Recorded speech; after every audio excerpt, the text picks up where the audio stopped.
ISL-ൽ Kerala Blasters ഇന്ന് മുഹമ്മദൻസിനെതിരെ ഇറങ്ങുകയാണ്. അർജുൻ മട്ടന്നൂർ നമുക്ക് പോയിരുന്നു. Good evening Arjun Mattannur. നേരത്തെ ടീമിനൊപ്പം പോയെന്ന് തോന്നുന്നു. അർജുനെ വിളിച്ചിട്ട് കേട്ടിരുന്നില്ല. പരിശീലകൻ പുറത്തായതിനു ശേഷമുള്ള ആദ്യത്തെ മത്സരത്തിൽ ഒരു മലയാളി താൽക്കാലികമായിട്ടാണെങ്കിലും പ്രധാന പരിശീലക വേഷത്തിൽ അണിയുകയാണല്ലോ. സംസാരിച്ചോ അദ്ദേഹത്തോട്? Good evening Sujaya. നേരത്തെ സുജയ പറഞ്ഞത് കേട്ടിരുന്നില്ല.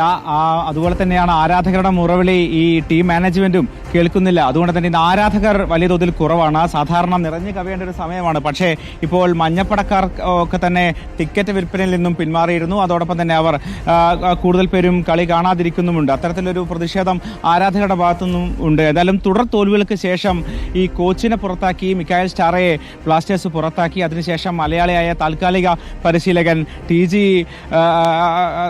അത്തരത്തിൽ താൽക്കാലിക പരിശീലന കീഴിലാണ്, TG പുരുഷോത്തമന്റെ കീഴിലാണ് ഇപ്പോൾ പുതിയ ടീം ഇറങ്ങുന്നത്. ഇന്ന് മുഹമ്മദൻസാണ് ഇപ്പോൾ എതിരാളികൾ. എന്തായാലും ആരാധകർക്ക് തന്നെ കുറച്ചുപേർ എത്തിയിട്ടുണ്ട്. ഇപ്പോഴും വലിയ പ്രതീക്ഷയിൽ തന്നെയാണ് അവർ. എന്തായാലും ബ്ലാസ്റ്റേഴ്സ് 3 കളി തോറ്റു, കോച്ചിനെ പുറത്താക്കി. ഇനി ഈ കളിയിൽ എങ്ങനെ പ്രതീക്ഷയുണ്ടോ? ജയിക്കും. എന്താ സ്ഥിതി?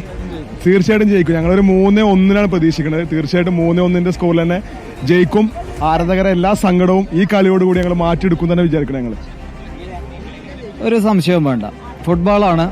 ഫുട്ബോളെന്നല്ല, ഏത് ഗെയിമാണെന്നുണ്ടെങ്കിലും വമ്പന്മാർ ഒരുപാട് കളികളിൽ അട്ടിമറിഞ്ഞു പോയിട്ടുള്ള ഒരുപാട് സംഭവങ്ങൾ നമ്മുടെ മുമ്പിലുണ്ട്. വേൾഡ് കപ്പായാലും യൂറോ കപ്പായാലും കോപ്പ അമേരിക്കയിലും എല്ലാ കളികളിലും വമ്പന്മാർ അടിപതറിയിട്ടുണ്ട്. അതുപോലെ തന്നെ ഞങ്ങൾ ഇതിനെ കാണുന്നുള്ളൂ. നമ്മളെ സംബന്ധിച്ചിടത്തോളം കേരളത്തിലെ ഫുട്ബോൾ എന്നുള്ളത് ഒരു കേരള ജനതയുടെ വികാരമാണ്. എങ്ങനെയാ ഈ പറയുന്ന കോച്ചിനൊക്കെ പുറത്താക്കി മലയാളിയായ TG പുരുഷോത്തമനാണ് ഇപ്പോൾ പരിശീലിപ്പിക്കുന്നത്. ഇനി 12 മത്സരങ്ങളുണ്ട്. അപ്പോൾ തിരിച്ചു വരാൻ പറ്റുമോ?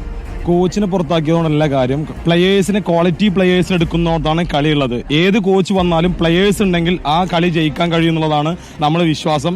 എന്തായാലും TG പുരുഷോത്തമന് കേരളത്തിന്റെ ഒരു അഭിമാനം കൂടിയാണ്, കോച്ചാണ്. ഒരു പക്ഷേ ഏറ്റവും നല്ലൊരു ടീം ലൈനപ്പായിട്ട് ഇന്ന് വരും. ആ ജയം ഒരു പക്ഷേ 12 മത്സരങ്ങൾ നല്ലൊരു ജയമായിട്ട് മുന്നോട്ട് പോകും. അതിലുപരി നിങ്ങളെ ലൈവാണ് ഞങ്ങൾ നേരത്തെ കണ്ടുകൊണ്ടിരുന്നത് എന്നുള്ളൊരു സന്തോഷം കൂടെ അറിയിക്കുകയാണ് ഞങ്ങള്. അപ്പോൾ ആ സന്തോഷം നമുക്കുണ്ട്. Thank you. അപ്പോൾ കൂടുതൽ പേർ കണ്ടുകൊണ്ടിരിക്കട്ടെ. മത്സര കാഴ്ചകൾ വീണ്ടും പങ്കുവയ്ക്കാം. നമ്മുടെ വെബ് പ്ലാറ്റ്ഫോമുകളിലും ബ്ലാസ്റ്റേഴ്സിന്റെ മത്സരത്തിന്റെ ആവേശ കാഴ്ചകൾ പ്രേക്ഷകരിലേക്ക് ഞങ്ങൾ എത്തിക്കും.